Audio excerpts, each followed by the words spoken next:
Three service guys from 3 states come together to tear down 3 washers. Here is what they said.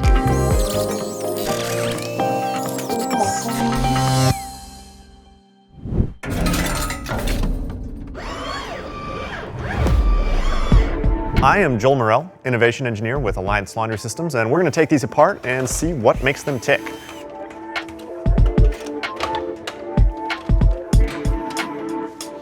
All right, so what do we got here? Okay, so with GE, they basically have a hybrid board where it's the machine control as well as the user interface board. All of your electronics, everything you would need to work on as far as control boards is right up here on top. Its pressure switch is integrated in the board, so there's kind of pros and cons to each one of those. So let's just say pressure switch goes bad, now you have to replace a whole control board as opposed to just a single component. Not too much going on as far as wiring. Usually pretty easy to track everything down. A lot of times for diagnostics with a decent wiring diagram, you can do all the testing of the components right from the board itself, so that way you're testing the harness, you're testing the component, and then you can check your voltage and everything right at the board. So something like this, it is nice for diagnostics just because everything's all centrally located. The other thing I see on these things is this is a switch here, correct? So this is your knob. Somebody breaks that, and you got to replace now the you whole have console. to replace the whole console on the product. Because yeah, let's say you're working on an older machine, plastic will get brittle. So a lot of times you're trying to replace something and you end up breaking something else in the process. Well, let's look at the obvious. The elephant in the room, we've got the water valve assembly right here directly behind the main control board. What happens when water freezes? It expands. What happens when water expands? It'll crack that valve body. And what can instantly happen, that it can freeze that valve and it can crack that valve, and where's the water gonna go? It's gonna destroy the machine. And at that point, cost of repair will exceed the value of the unit. All right, let's take a look at the Speed Queen. So you say how easy it was to take this apart, right? 3 screws. Mm-hmm. You guys used drills, I used a handheld, and I was done before you guys. You've got one harness that comes up from the drive board. 2 separate plugs, so I mean, you're just doing... It's simple. The user interface is going to communicate the data that the customer wants to utilize for the features that this machine offers. This communicates to the control board, and the control board sends the directions everywhere else. So this is strictly a very simple user interface, plug and play. It looks well built. Right on. Maytag? Let's do it. Holy. Now with the Maytag, this control board is all-in-one. This does everything. This gives you the user interface. This is the relay board. This is the entire brain operation of the machine. And it is extremely complicated. There's a lot going on here. The electronics that operate this machine is right here. Nothing else throughout the machine. They actually put some type of a shield over the fill valve, but come on.